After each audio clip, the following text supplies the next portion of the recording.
ஓம் காளிகாயே வித்மஹே மசானவாசின்யே தீமஹி தன்னோ கோர பிரச்சோதயாத்.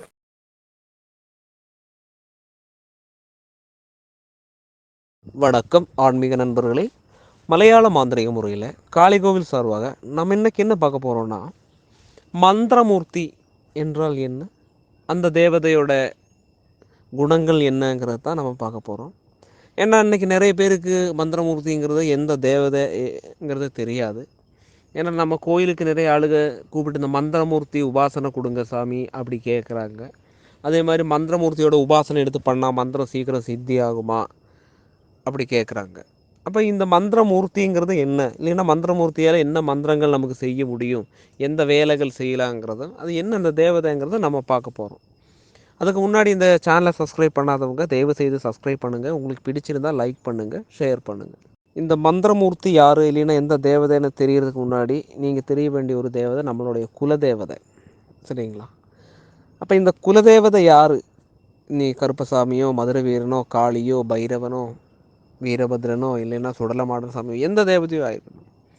அப்போ இந்த தேவதைகளை எல்லாம் நமக்கு உருவாக்கி தந்த, இல்லைன்னா மந்திர சித்திகள் பண்ணி மந்திர சித்தியால் அந்த தேவதைகளை நம்ம குலத்துக்கு சேர்த்த ஒரு யோகி, இல்லைன்னா ஒரு தாத்தா, இல்லைன்னா நம்மளுடைய பூர்வீகர் ஒரு ஆள் இருப்பாங்க, சரிங்களா? அதுக்கு பிறகு அந்த தேவதை நமக்கு வந்த பிறகு அதையெல்லாம் வச்சு செரிக்க உண்மையாக பூஜை பண்ணினேன். அப்போ இந்த முதல்ல கொண்டு வந்த தாத்தாமார்களும் பூர்வீகரும் பண்ணியிருப்பாங்க. அதே மாதிரி அதையெல்லாம் சரியான பிராதானியம் கொடுத்து, இம்பார்ட்டன்ட் கொடுத்து அந்த தேவதைகளை செரிக்க சக்திப்படுத்துகிற ஆளுகள் இருப்பாங்க. அப்போ செரிக்க சொன்னால் அது ஒரு பூர்வீகர் தான். அப்போ அவங்களோட சிந்தனையிலே எப்பொழுதுமே இந்த உபாசனை மட்டும்தான், வேறு எண்ணங்கள் இல்லை. மந்திரங்கள் யூஸ் பண்ணி அந்த தேவதை கருசக்தியாக அதை சக்திப்படுத்துவாங்க.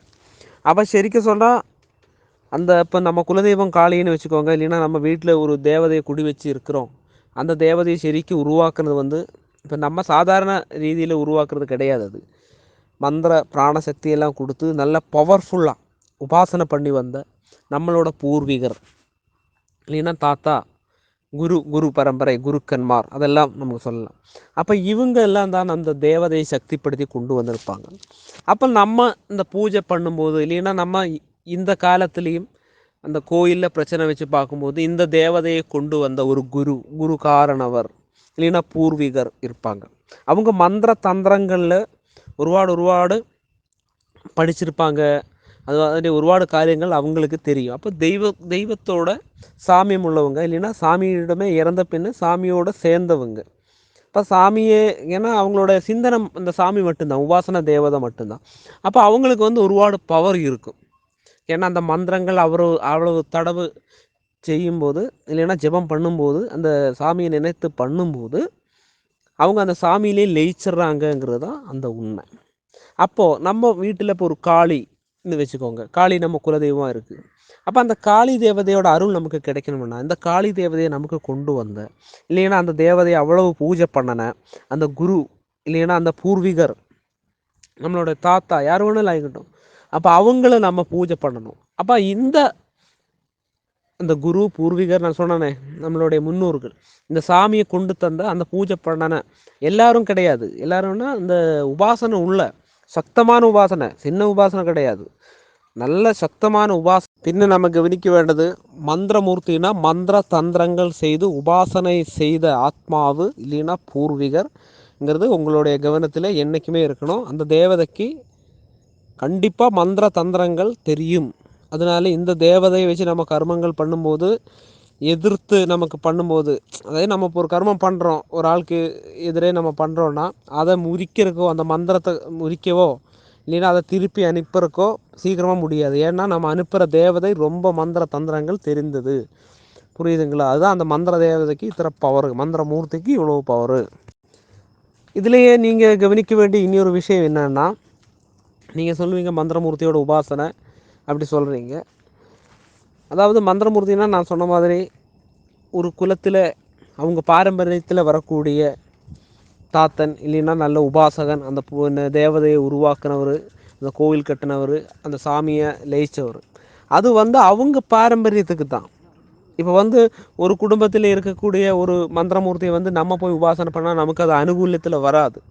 ஏன்னா அது அவன் குலதெய்வத்தோடு சேர்ந்தது, நம்ம குலதெய்வத்தோடு சேர்ந்தது கிடையாது. ஆனால் நமக்கும் மந்திரமூர்த்திகள் இருக்குது. நம்ம குலதெய்வத்தை உருவாக்கின உபாசனை பண்ணன நம்ம தாத்தா இல்லைன்னா நம்மளோட பூர்வீகர் இருக்காங்க. அதை நீங்கள் கண்டுபிடிச்சு அவங்களுக்கு பூஜை பண்ணி வந்தால் உங்கள் குலதெய்வத்தை சீக்கிரமாக சித்தி கிடைக்கும். அந்த மந்திர வேலைகள் கூட நீங்கள் பண்ணலாம். அது ஒரு கரிசக்தின்னு கூட சொல்லலாம். இல்லாமல் வேறொரு பரம்பரையில் போய் அந்த குரு தேவதையை நீங்கள் வணங்க வேண்டிய தேவையில்லை. அது வணங்குறதுல தப்புன்னு நான் சொல்ல மாட்டேன். அந்த பாரம்பரியத்தில் நீங்கள் கும்பிட்றத விட உங்கள் குலத்தில் இருக்கக்கூடிய மந்திரமூர்த்திகளை நீங்கள் கும்பிட்டா அது உங்கள் குலத்துக்கு நல்லது. சீக்கிரமாக மந்திர சித்தியும் கிடைக்கும். அது உங்கள் உடம்பிலேயே இருக்குது, இல்லைன்னா உங்கள் ரத்தத்திலேயே அது அழிஞ்சு சேர்ந்தது. புரியுதுங்களா நான் சொன்னது? அடுத்த வீடியோ பதிப்பில் நம்ம பார்ப்போம்.